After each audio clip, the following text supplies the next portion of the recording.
What's up guys, it's Steve back with another video, going back to my tech roots. That seems to be like what you guys like, so let's go with it. Today I'm going to talk about the Pixel 5. Now, none of this is for sure. This seems very likely, some of this stuff, and I'll tell you, some of my opinions on what I think they might do, but I'll also tell you what some of the leaks are saying. So I like to do bad, mediocre, then good. If you guys like this type of stuff, please subscribe, it means a lot to me. So, the bad. Let's start right away. The Pixel never had the best screen to body ratio. We know that. It's been a long time that we know that. Seems like they're keeping the bezel. They're keeping the forehead. They got rid of the crimson chin after the Pixel 2 XL. They went to the notch on the 3 XL. The 4 XL, they got rid of the notch, but still kept the forehead. And now it seems like we're still stuck with the forehead. What's weird about that is that it seems like we might not be getting a motion sensor. So that makes absolutely no sense to me. I hope there's going to be, more news about that as to why they would keep such a big forehead for that. But I don't know. We may not be getting the radar sensor for the Soli chip. I guess that's probably a big expense for them. And, we weren't really using it, at least most of us, so it's fine. Next, this one's kind of not iffy about this one. We might not be getting the squeeze feature.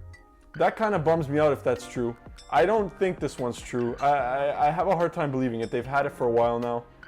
I use it. That's the way I like to interact with Google Assistant. When I'm around people, I squeeze the phone and I type in my command because I don't want to look like an idiot. But maybe we'll have to start going, okay Google again. I don't know. It's not for me. I hope they don't do that. Now, this one's kind of, I'll be honest, it's kind of fucked up. They want to go with the U-shaped camera apparently. You can see pictures on it. I'll probably put one on this video. But the one thing that people aren't mentioning, so I'm going to put it in the bad right now because it looks ugly as hell, but then I'll bring it up, in the mediocre and the good section a little bit. So, right now the bad is it kind of looks ugly on the back. I like the way the Pixel 4 XL looks on the back. I find it a beautiful phone. We're still going to get a camera bump, so that's a bad, but and the design kind of looks bad, but if I'm right, it's not so bad. And like I said, I'll come back to that in a sec. So that's the bad so far, that I know of. If there's other things, could be, comment and we'll discuss them. The mediocre. Seems like we're not really getting our fair share of RAM again. We're either going to get 6 gigs like the Pixel 4 XL, or maybe we'll get boosted up to 8 gigs. I don't have any problems multitasking with my 4 XL at all. But, it's definitely not the standard, right? You got Samsung now putting 12 gigs and 16 gigs in phones, OnePlus 2. They're loading the phones with RAM, and Google's not going that way. So, I don't really mind. I hope it's 8 and not 6, so at least, we're headed in a better direction. But like I said, for my day-to-day use, it's been good. Another mediocre thing. Seems like, some people are going to say it's bad, and I'll tell you why for me it's mediocre. We're not going to be getting a Snapdragon 865, it seems like. We're probably going to be getting a 765G.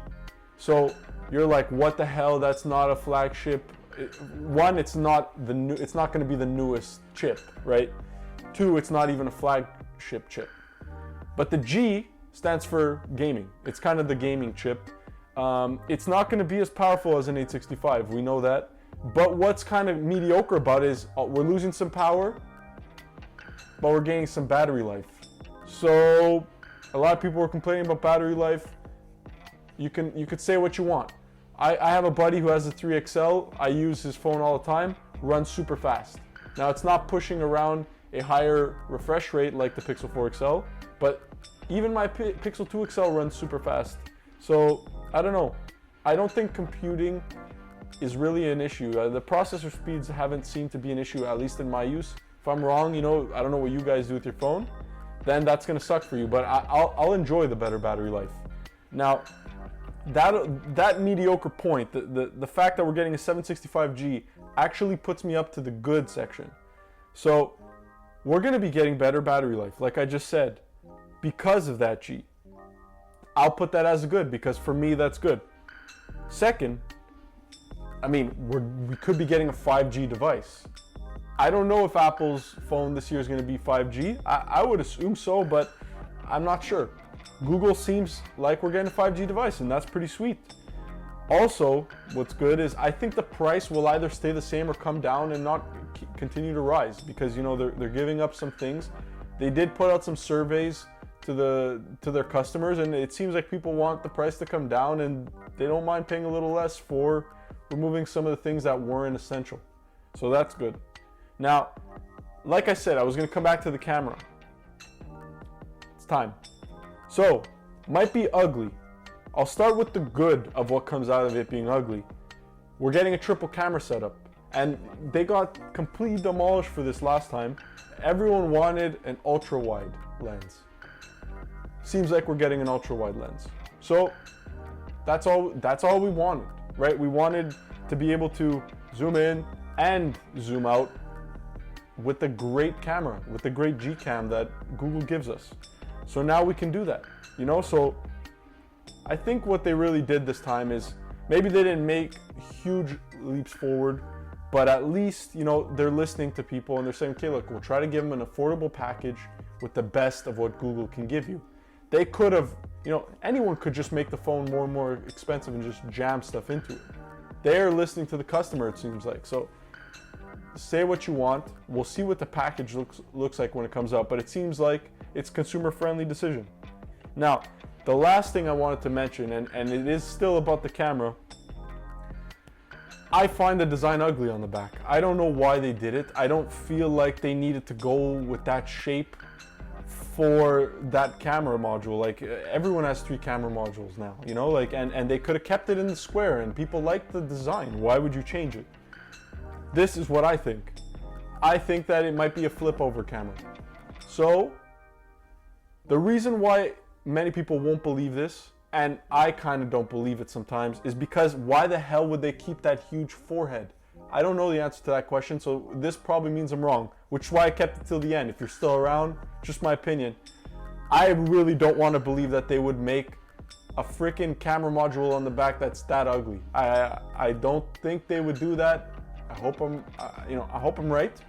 I'm saying if they're gonna do that and it flips over and now your back camera, which is usually much better than your front camera, becomes your front camera because now it flips, then that's fine. I'm okay with that. I would find that pretty cool as long as it's solid. Now, you can pick that apart as much as you want. The photos maybe don't look like that so much, and no. If it does have a forehead, I don't see why, especially if they're getting rid of the motion sensor. Why would they do it like that? I don't know, but I don't want to believe that they would make a phone that looks like that on the back. And maybe I'll just get used to it, but it's gonna be tough. So that's pretty much it, guys. I hope you liked this video, and if you did, please subscribe, and if not, I'll see you soon.